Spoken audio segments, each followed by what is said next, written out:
Should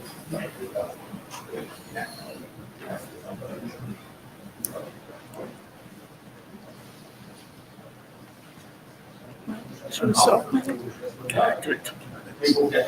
a couple of minutes. Yeah, people are coming in. And we are not in the audience. We're not full.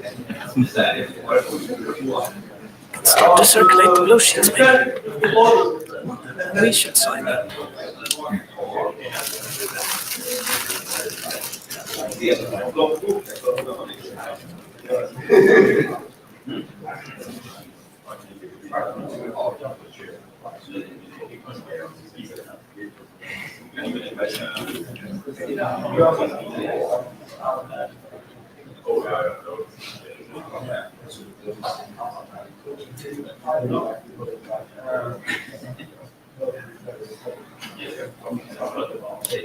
You have much neater writing than I do.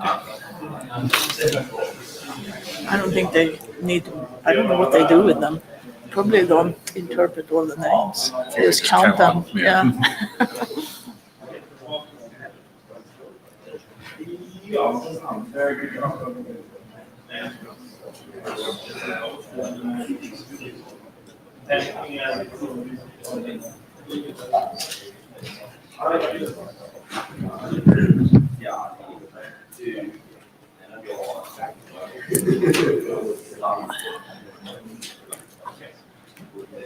It's quite a bit of people today.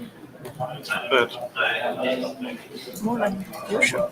Or we have nothing on the agenda. we can make the agenda even shorter. And what else? We'll hope to get the short session.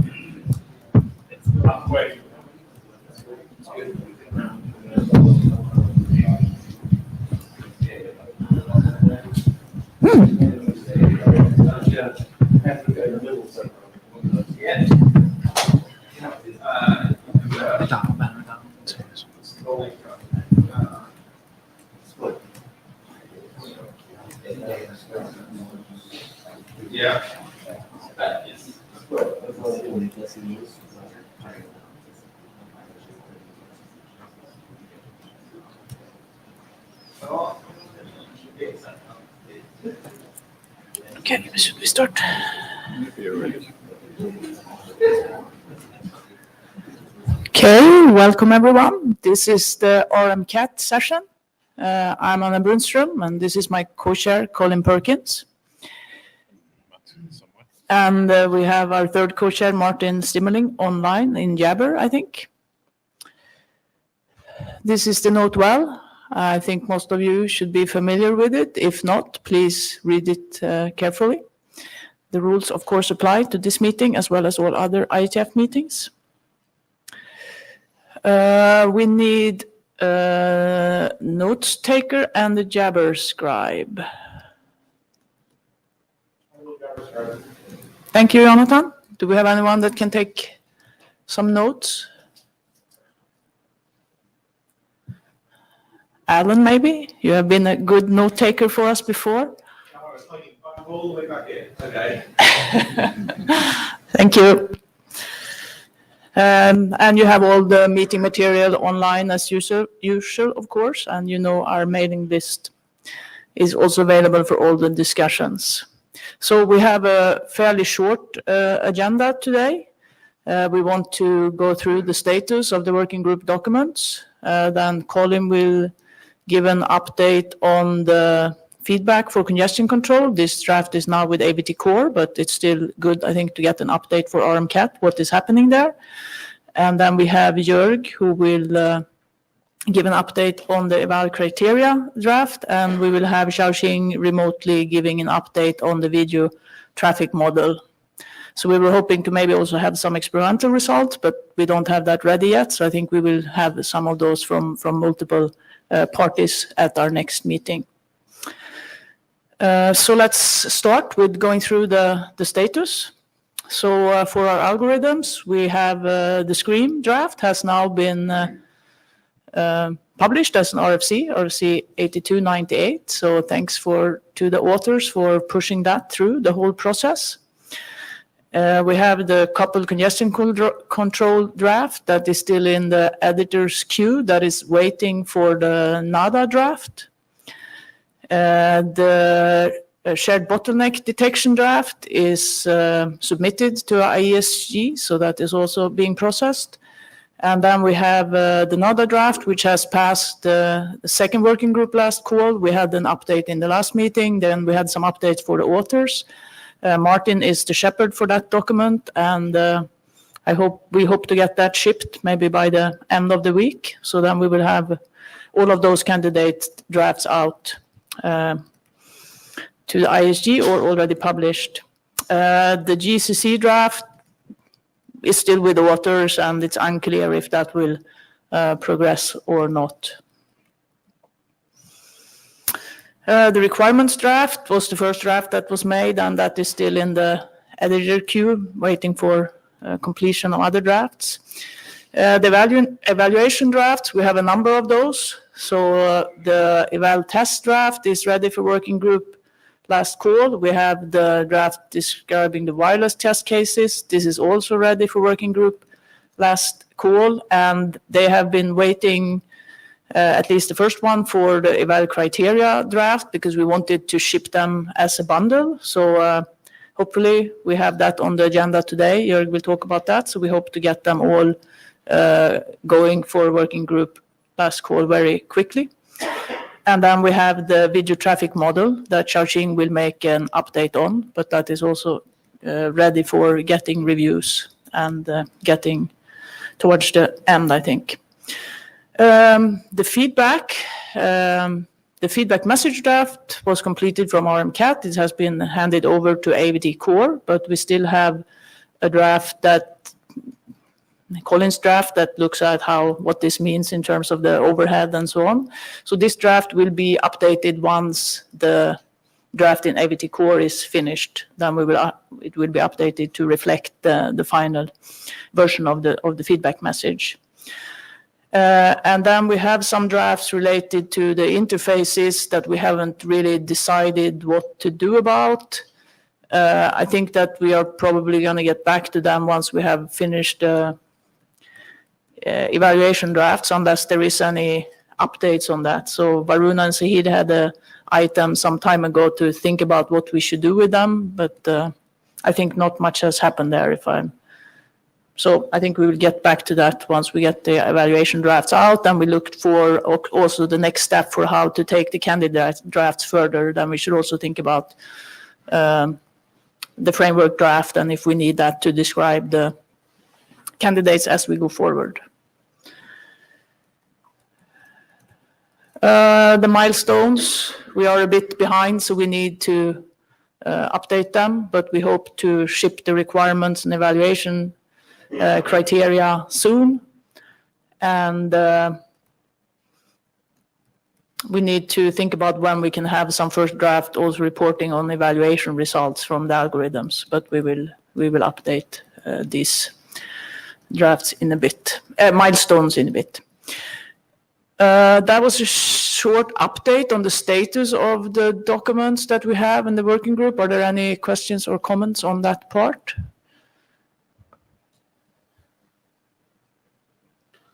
Jahed Eriksson.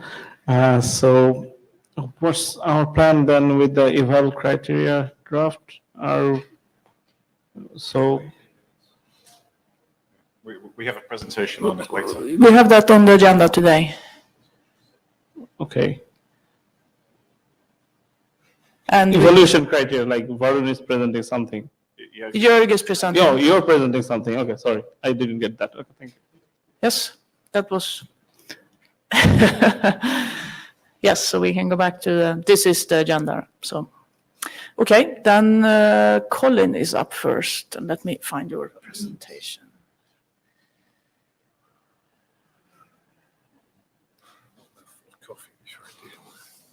What happened here?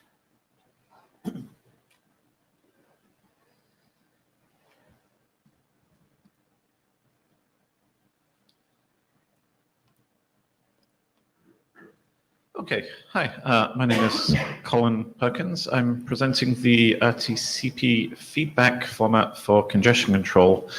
This is mostly an AVT core draft these days, although it came out of this working group. So this is a brief update, and I'll also be talking about it in AVT core tomorrow, I think. Yes.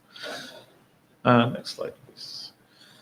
Okay, so changes since the last meeting. There's been a bunch of technical changes here, primarily to specify the clock rates and the format of the timestamp fields, and to clarify what gets reported on in which packets and what to do if no reports are received. And I'm going to talk through all of these in a little bit more detail in the following slides. Plus, some clarifications around the feedback timing. Refer to the congestion control feedback draft, which will be updated to match this once this work is completed, and a bunch of clarifications, about the fact that the sequence numbers wrap around expanding the security considerations, and just trying to make the draft more readable overall. Next slide. So the technical changes. There are two which I think may impact the work of this group. The first is that we've now specified in more detail what happens with the timing. The previous version of this draft had a report timestamp field in it and didn't specify the clock rate or the format for that report timestamp field. So what I've done in this version is specify that report timestamp, which is the time this report is sent, uses the same clock that you use for the sender reports and the receiver reports, the timestamps in there, and uses the same middle 32 bits out of the NTP format that those reports use as well. So we're reusing an existing clock and an existing timestamp format, which seems to have the right sort of precision which we need for this format. And the arrival time offsets, which tell you when each individual packet was received relative to the report timestamp. The previous version of the draft specified that they were offsets counting milliseconds from the report timestamp. I've updated the draft to say that they're now counting 1,024ths of the second, because that gives you an exact difference from the report timestamp and avoids odd rounding errors and that sort of thing because of the formats, and things just work out a little bit neater. And that clock should be accessible because it's using the same format as the report timestamp, it's just cutting it down. So the question for this group, I think, is, are these appropriate for the candidate congestion control algorithms? So, is this an accurate enough report timestamp and accurate enough offsets from that? My belief is that it is, on the basis that the offsets are virtually identical to the ones before, they just fit slightly more neatly. And the report timestamp was ill-defined before, but the suggested ranges matched the timestamp I've picked here. So that's the first question for the group, and if there are any comments or feedback on that, I would appreciate it.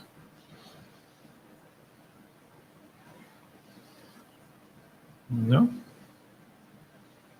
Okay, I guess there are no great objections, at least. Next slide. I'll have comments in AVT core, whether AVT core is. Sure. Okay, the other real technical change here was to specify what happens if no packets are received. And we've clarified that if no packets are received from a particular SSRC in a reporting interval, then we don't send a reporting block for that SSRC. But you should send a regular sender report or receiver report, which indicates that there is some feedback being sent. And we just leave this report out in that case. I believe that is sufficient. An alternative may be to send a report block with the beginning and ending sequences equal to each other and just report on the last packet received again. That's problematic if no packets are ever received, but I don't see that's a great problem. We just have to specify that if nothing's ever been received, you don't send in any of these reports at all. I don't personally think there is any need for that, but if people think it's useful to have an empty report block, then we could add that.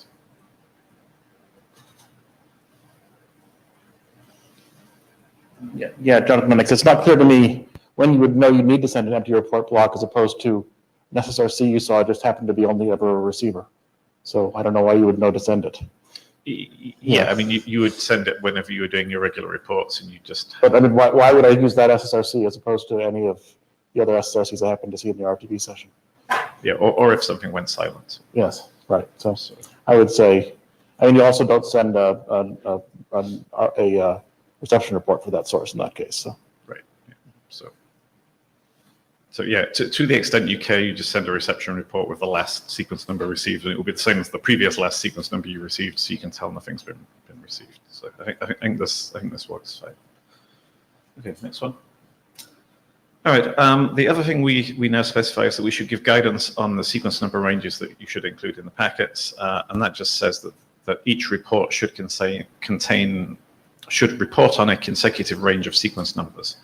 So the sequence number you report on in report number n is 1 greater than the highest sequence number in report n minus 1 in the previous report. So they just follow on with consecutive ranges and should not overlap. If you do send overlapping reports, I specified that the information in the later report updates the earlier report because packets could arrive late. I guess you could do that, but I expect that such reports will arrive too late to be used for congestion control feedback anyway. Although if you wanted to do that, it wouldn't break anything if you did. And I put in some rules about sequence number ranges that were significantly different from the last range, and you should ignore them to sort of handle the wraparound cases. John Lennox again. I think this is probably actually a topic for your other draft, the one that's in here, but I think at some point we'll need guidance on what a congestion algorithm should do in the presence of feedback packet loss, because assuming everything's great, there's no congestion in the presence of reverse path packet loss is probably a bad idea, but also assuming every single one of those packets was lost and slam yourself to the floor is probably also a bad idea. So we need to I mean, if all of the reverse path feedback gets lost, then you should have a circuit breaker on that. Yeah, but yes, but if one reverse path feedback gets lost and that looks like, 30 consecutive, you determine that as 30 consecutive packet losses, so slam yourself to the floor is probably a bad idea. But assuming everything's great, there was no delay ever, it's probably also a bad idea. So we probably need some sensible guidance there. We probably need some guidance that says if you just lose one of these, then don't worry about it and wait for the next one. But if you keep losing them, then you should slow down. Yeah, and we're going to need to specify that somewhere. Yeah, you're right. And I don't know how the candidate congestion controllers handle that.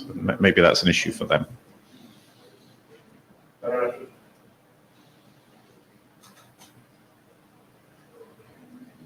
Yeah, but I'm not sure the candidate congestion controls were thinking about this correlation of feedback losses thing, where you're getting, the loss of the report on 30 consecutive packets or whatever are all lost in one, atomic loss event. Yeah. I mean, I think the candidate, assuming we pick this as the way in which we're providing feedback, the congestion control algorithms will have to specify what they do if the feedback gets lost and the right response there. So, and I'm not sure they do currently, but certainly when they go to draft to propose standard, if that happens, then they should take that into account. Okay, so that's all I have to say. Please have a look at the draft. If you're implementing one of the congestion control algorithms or defining an RTP congestion control algorithm, please give us feedback whether the choices we've made here make sense. I believe they do, but I'm not one of the implementers of the congestion control algorithm, so I would like some feedback from those people. The idea is that with any luck, we can take this to working group last call after the next IETF, depending on what happens in the AVT core, of course. Any questions, any comments? Thank you, Colin. Questions or comments? Yeah, Ingman. A question from a potential implementer of this. Are there any, I haven't followed the AVT discussions, are there any serious concerns about the presented format? I haven't heard any. I mean, I got some feedback from yourself and from Magnus at the last meeting, which I've tried to address in a bunch of clarifications to this draft. It's being discussed in AVT core tomorrow, so maybe I will find there are some serious concerns then, but I haven't heard any so far.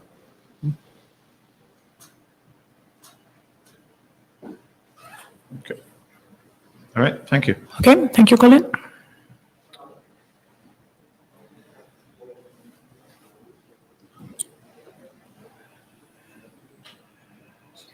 next? Yes, you should be next.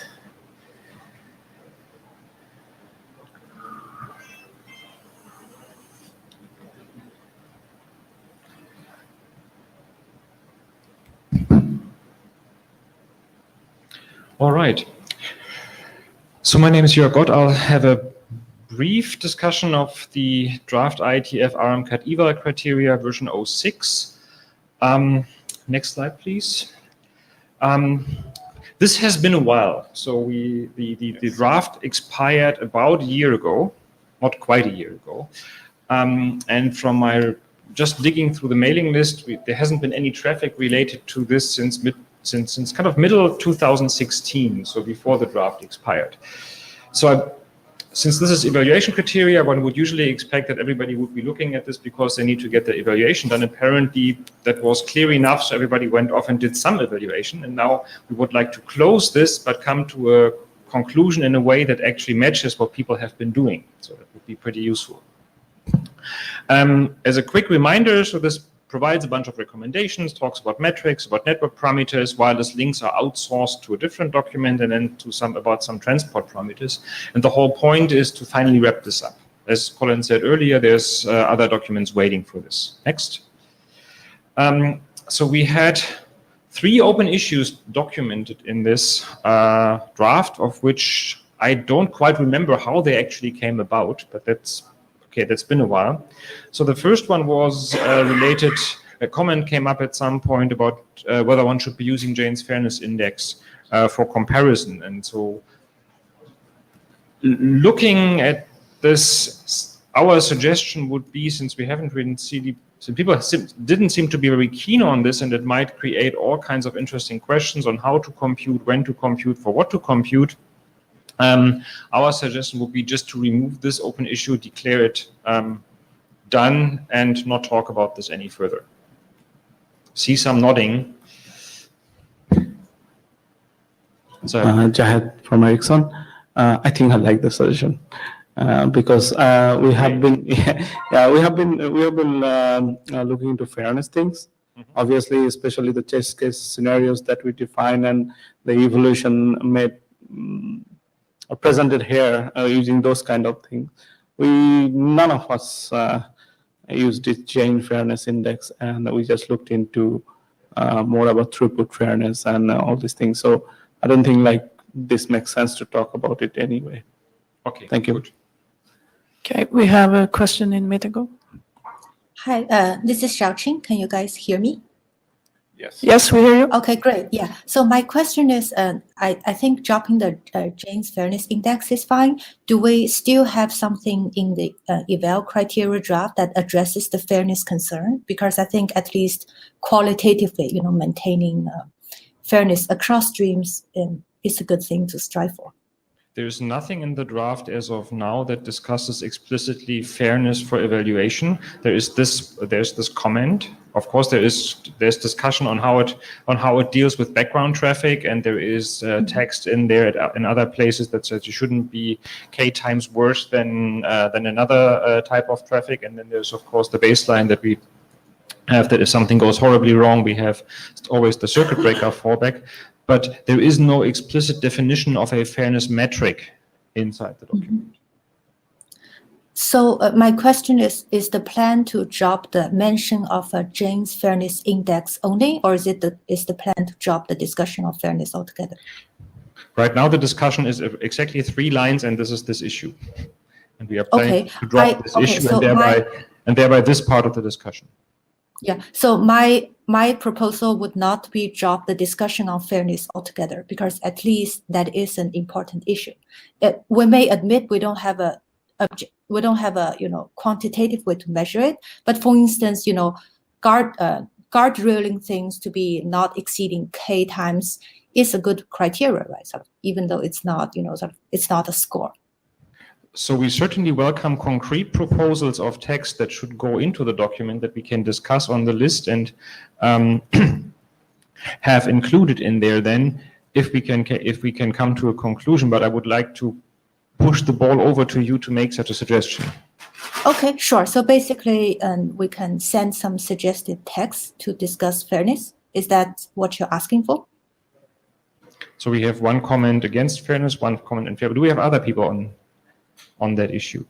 Didn't expect that would raise any eyebrow at all. For my son again, my comment was more about dropping Jane Fairness Index, but having one or two lines saying like how fairness might look like is okay, but Nobody cared for the last 18 months. yeah, nobody cares. I mean, that's what my point was. This is what our Nobody cared. We have a fairness. We have a use case that actually talk about the RTT fairness and other fairnesses. But that's it. That's people who are looking at. Maybe that should be the only thing. Right. So the one thing I want to comment on is, so if we want to have some specific metrics or something, then we need to give more guidance than just mention something like, oh, by the way, fairness is also important, right? Yeah, because that doesn't give be. any actionable guidance to somebody trying to evaluate something. So one interesting How question about could how be trying about to poll how on the about at business. least reporting on the ratio of throughput? Basically, I think I'm hearing a little bit of a equaling, no specific metric equaling that to say we don't care about fairness. Personally, I don't think it's true. It's really a degree of how concretely we can measure it. Not having a single score metric does not mean that we cannot evaluate it in some way. And at least, reporting on the relative ratio of throughput per flow, that is concrete enough, right? Yeah. That's an alternative that we can stay with. Do people, what did people use who have been evaluating stuff in the past? This might be an interesting question to put forward towards the list to understand whether there is anybody has been using specific metrics for that. Yeah, I mean, So for a instance, general for wish C, isn't the F stands for- specific enough for us to do something here. So when it comes to fairness, I think in the requirement document we talk about it need to be fair. yeah, sure. So I think we are not dropping the fairness thing as a whole, as a topic. What I want, as nobody's using Jane Fairness Index anyway, there's not to be mentioned. I mean, Right. And the option is like if you put it on the Jane Fairness Index and we run every simulation again to actually apply Jane Fairness Index on our test results, and that I don't think we'll be doing. So I think we are in agreement that this specific index can be dropped, but we shouldn't be we are still talking about fairness elsewhere. So Yes, I agree with that. Mathis, unfortunately, I haven't been following this work, but I was present during the chartering exercise, and some of the language about fairness in the charter, the original charter, I think it's changed actually since I was involved, was my language, or at least I liked it. I have reason to believe in sort of a fundamental theoretical way that you don't have enough two different RTPs, two different flows that are sharing a queue and trying to avoid causing a queue can't signal enough information to attain any sort of strong fairness.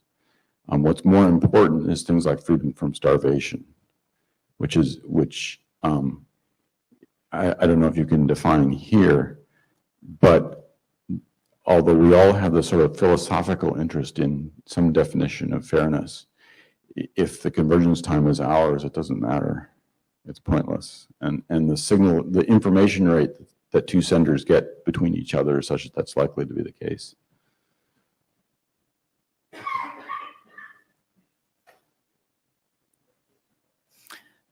So I think we had the proposal, Xiaoxing, that you offered to send some text that replace the fairness index, but have some discussion about the issue. So we have the test cases that do have the relationship between the flows, right? So in some sense, we are covering fairness in our test cases, but I think we agree that we don't need Jane's fairness index.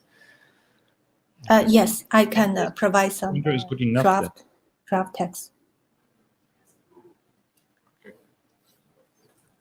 Okay, so Xiaoqing, can you send text in the next week or two? Is that possible?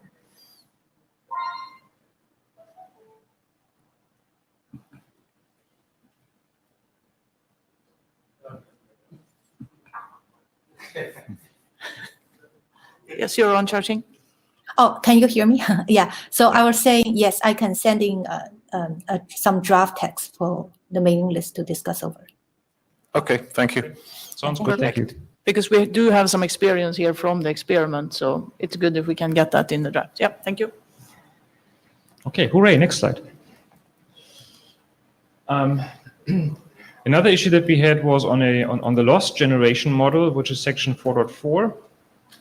And there is currently just a short list of what one could do. There's nothing really specified, and the suggestion was that we just mention which options exist and suggest that we, for now, we go with independent losses and essentially random losses. That seems to be quite frequently used anyway, and otherwise we end up probably in a pretty large matrix of permutations you could possibly do, and so random seems to be somewhat sensible. Comments on this?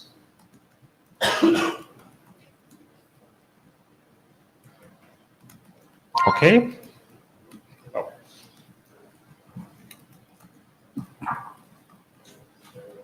Yes, Xiaoxing?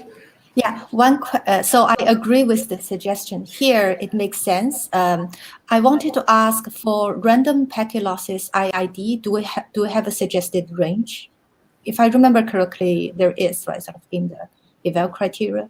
We would say basically we do the evaluation using IID, random packet losses, and are there suggested packet loss ratios that we would like people to try? We have suggested packet loss ratio in other places in the document. This was just about the loss generation. Okay, thank you. Whether these numbers are sensible, like 0%, 1%, 5%, 10%, and 20% are the ultimate ones you would want to have, is at the end of the day, we try to cover a reasonable space that we might observe and also see how the algorithms would work under, let's say, suboptimal circumstances. Mark. Mark Handley. When it comes to understanding congestion control models, one of the things we discovered with work on TFRC many years back was that it worked really nicely with random losses. Where it started to have difficulties is where the losses were strongly correlated with your data rate. So, for example, where you were the only flow on a link and you filled up the link, it's easy to end up in oscillations in that case, and you won't notice that if you're looking at this kind of thing. Right. Point taken.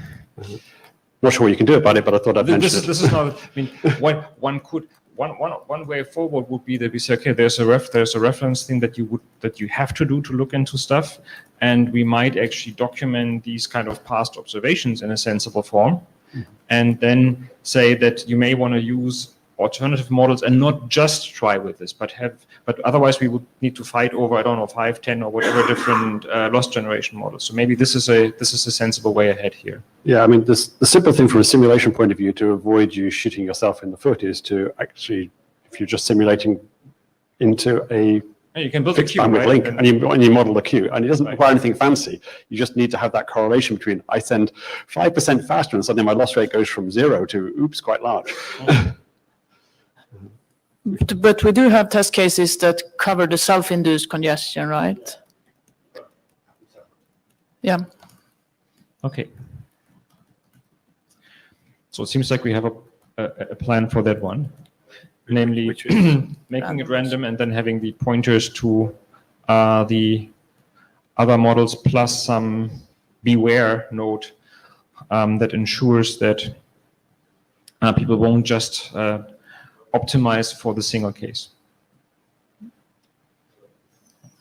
Okay, and then finally we have jitter models, which probably again could be done reasonably well by modeling a queue, and this is what some of the models actually have. There's 3 options described, so this suggestion is kind of partly already implemented in the current draft, but the issue still stuck out there. So when I was looking for issues, I brought that one up. So there's 2 different models described that I'm not going to summarize here, and then there's a third one, which is simple truncated Gaussian distribution with a certain standard deviation, and in this case, I think 3 sigmas that were supposed to go up and down as the recommended way to go ahead.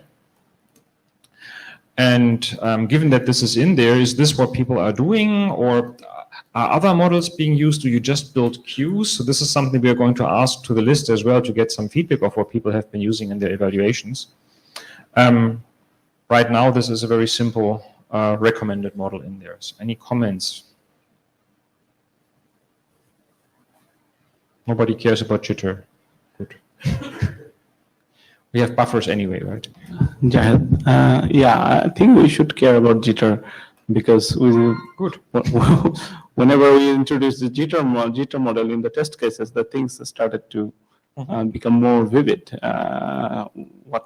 What's more realistic? Which models would you think like? we're in our case, Ingemar, correct me. I think we're using no reordering bounded thing. So that is because we don't in our simulation we don't do reordering. Yeah, actually, you wouldn't want to because this is too rare on the. Yeah. So still observed, but yeah. Yeah. Okay, so you would be in favor of the second one rather. Yeah. Okay. I think the NADA people is the most recent one who introduced jitter perhaps in the simulation. So Chashing is down. Okay, this is exactly what we are looking for. Okay, So I just want. If you can try and increase the sound possibly on your side. We hear you a little bit. I don't know if you can do anything about it, but we hear you a little bit vaguely here. Okay, I'll try to speak louder. Does that help? Yes, please. Okay, yeah, so just want to report on what we have used for evaluation in NADA. We have tried in NS2 platform early on, we've actually added a random jitter model that's a uniform distribution plus minus 30%. 10% sort of the measured delay without reordering, if I remember correctly. And for the NS3 simulation platform, we have not yet figured out a mechanism to introduce, sort of externally induced jitter. So all the jitters are now basically induced by the queuing behavior only. I just want to report on what we have been able to do, from the evaluation side and implementation. And I agree with Zahir that the presence of jitter does impact algorithm behavior. So for instance, early on in our design of the algorithm, after introducing the random jitter, it did introduce a change in how we process end-to-end measured delay to account for that. So having it in the evaluation sounds like a good idea. Thank you. Thanks. Okay, so we got some inputs. We'll ask for more inputs on the list on this. So can we come to a conclusion? Because the number of data points is fairly low, right? We have 2 data points plus the current recommendation. So what we could now it's not clear there are more people to give input. I have been optimistic. We have at least more than 2 algorithms, right? I mean, would there be objections to going with the second one, which I had suggested? Just to come to a conclusion here.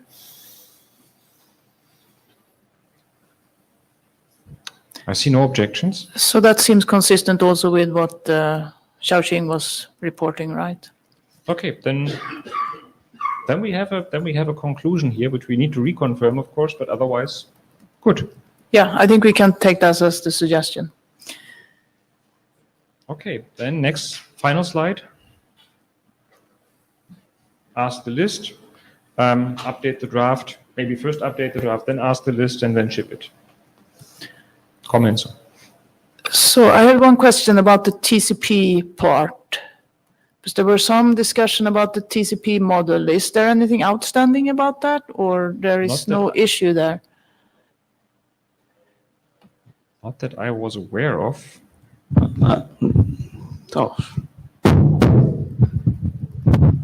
Jahid, I don't think so. I think we solved it in previous meetings. So they will just decided on whatever model we have in the agreeable criteria. So the draft kind of fizzles out halfway through a sentence. So there was an inconsistency in a number in the proposed in eval criteria and test draft. And then what we did, from test case draft, we said like, we should also only mention the TCP test model in the eval criteria, and eval criteria, I think it got updated with that. So I don't think we have an issue. At least we need the paragraph to be completed. Yeah. If there is a paragraph incompletion problem in that one, that needs to be completed, but Yes, yeah. yes. The section of the text, the first paragraph ends with the words, for example, to. Okay. Oh, this might have been an interesting, whatever. Right. So Need to look at the source files where the rest of that line went. Yeah, good. Okay, that's probably something but that wasn't an open issue, right? It was- right. And I also want to thank you for doing this. Yes. All right, good. Then we are done. Okay, good. Thank you, Jörg. So update the draft. Yeah, so the plan is we get an update of the draft. Xiaoxing provides some text for fairness, and otherwise the authors update the rest of the outstanding issues. And then I think we can send the draft for working group last call, together with the other evaluation draft. So we will have a little bit extended working group last call, so you can review all of them together. And then, as it's now have been some time since the drafts was up, it would be great if we can get some review during that process.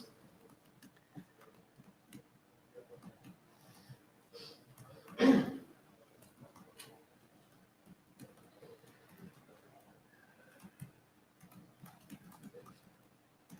what happened?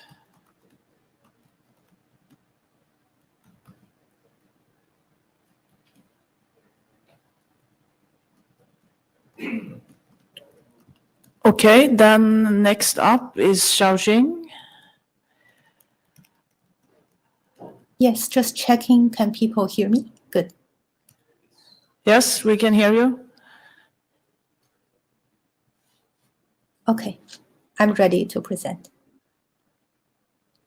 Okay, the slides are up. Do you see them as well, or? Not yet. Okay, so Okay, I just it's have the coming up. title slide up now. Okay, great. So basically I'll give a status, I would say a status recap of the video traffic model draft. This also, I would say, go into the evaluation category of for the working group item. This is together with Sergio and Zahid. Next slide. So in terms of the status of the draft, we did send a refreshed version in January this year, mainly with minor edits. So most of the changes in the draft in terms of content have already been aligned with our open source and implementation of a few video traffic models. And just maybe to remind people what this draft is, it talks about some general design, sort of desired behavior for a synthetic video traffic source as a way to feed to simulation-based evaluations before people, get out and drive around and collect data, and also for repeatability for the purpose of evaluation. In our draft, we mainly distinguish two phases of the codec traffic and output behavior. One is during the transient in response to abrupt changes in the target rate submitted by the congestion control modular. The other is in the steady state behavior, where typically the target rate does not change much, and the output from the video traffic source is just sort of typically fluctuates around the constant target. And the other thing the draft does, it covers three categories of synthetic traffic models: a statistical one, a trace-driven version, and also a hybrid one, which combines the trace-driven at steady state with a statistical behavior during the transient. In the draft, we also talk about why we do the combination and why we think the hybrid version makes sense. So as I mentioned before, the content of the draft is now synced up with our open source code implementation. And in terms of the types of traffic models it supports. And we believe from the author's point of view, there are no outstanding issues, and we would like to obtain review input from the working group. Next slide, please. A little bit status update, sort of again a status recap for the open source code, and we call it SynCodex, standing for synthetic codex. It is open source on GitHub with the link below. We have basically in this implementation, we have implemented a collection of synthetic codecs ranging all the way from what we call perfect codec, but really just mimicking ideal CBR behavior at fixed packet size, no randomization at all the way to simple, still sort of CBR-like codec, but with a fixed frame per second. So that sort of gets us slightly closer to how the video codec outputs data, all the way to a statistical model and trace-based model, where in our code base, we have also provided a few sample HD video traces, several minutes long, I believe, where we have captured the encoded video frame size using the H.264 encoding embedded in the Mozilla browser with the help of Randall from Mozilla. With the help of Randall from Mozilla, and then another version of it is a trace-based codec with scaling, where in addition to an array of target rates where we capture the actual sort of video codec output, we also support scaling in between, interpolation in between target rates as as a synthetic output from the codec. And we also have added a simple content sharing codec, which tries to mimic the slide sharing behavior as the traffic source, as a follow-up on some of the discussions on the mailing list, as well as the latest addition was the hybrid codec, which combines the statistical model for the transient phase with the trace-based model for the steady-state phase. One thing I forgot to mention is that all the parameters in the statistical model have also been updated based on our previous presentation using the data collected from the HD video trace with browser-based encoding. So again, from the author's point of view, we feel that we have checked off all our to-do items in terms of feeding the right content, as well as tweaking the recommended parameters for the draft. And we're providing this open source implementation also for people to double check and try it out. Next slide.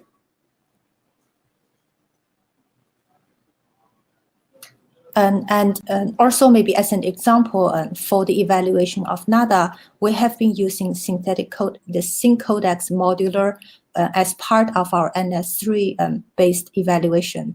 So this table just shows, right now we don't have any implementation on LTE test cases in NS3, but apart from that, this table shows the what codecs we have tried for the group of test cases. The first collection of wired corresponds to that eval test draft, and the second Wi-Fi corresponds to the Wi-Fi section in the wireless test draft.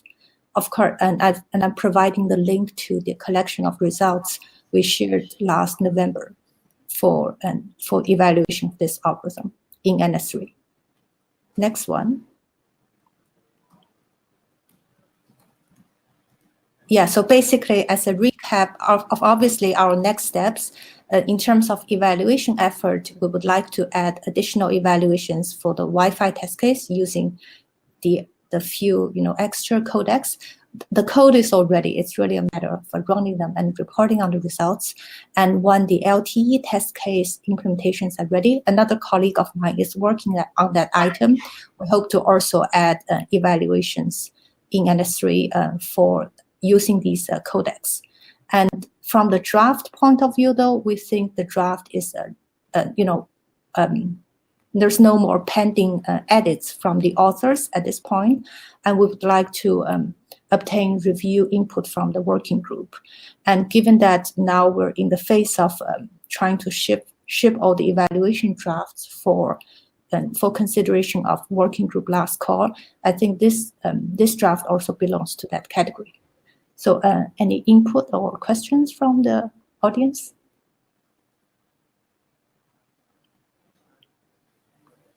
Questions or comments for Xiaoxing?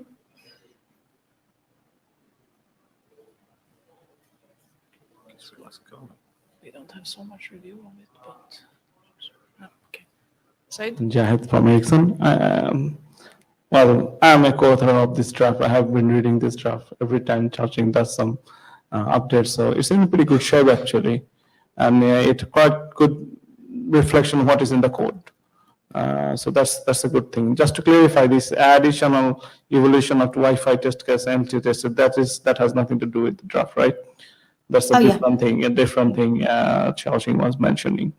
So yeah, I think it's ready for working group first of all. So we would like to sign up reviewers, basically. Yeah. Okay, any other comments or objections to pushing this draft forward as well?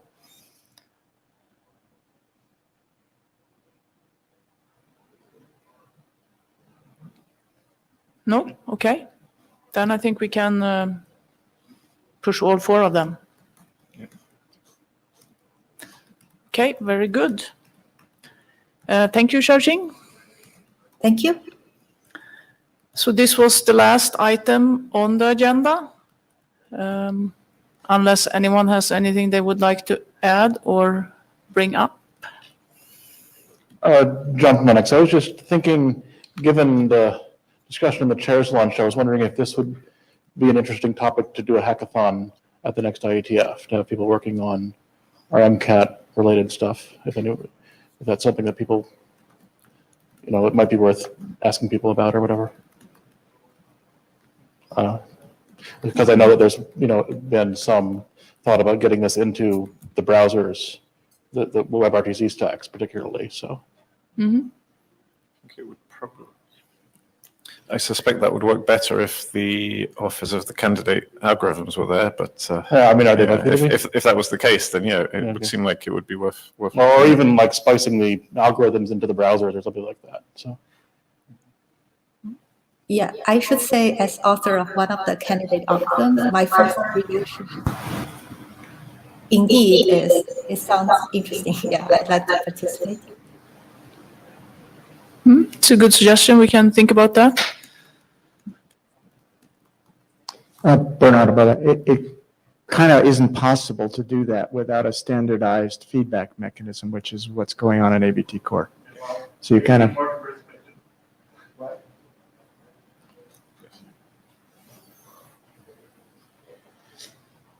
Jonathan, I mean, this is hackathon, not shipping code, right? But I mean, certainly we've got a candidate feedback mechanism in ABT Core, and so, we can look. I mean, part of the point of this is to see whether this really works before we standardize it. I mean, this could even be one of the topics to see if we can integrate that with the candidates to see if it works. Yeah. Thank you. Any other comments or questions? If not, we conclude early today. So thank you all for coming and see you in Montreal. Thank you, Xiaoxing. Thank you.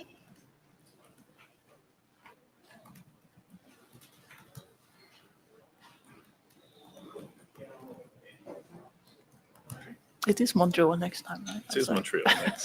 Where are we going? I'm tempted to sort of say, see you in Vienna or something, just to cause confusion once. Just announce the next meeting will be in Ulaanbaatar. Everyone's paying attention.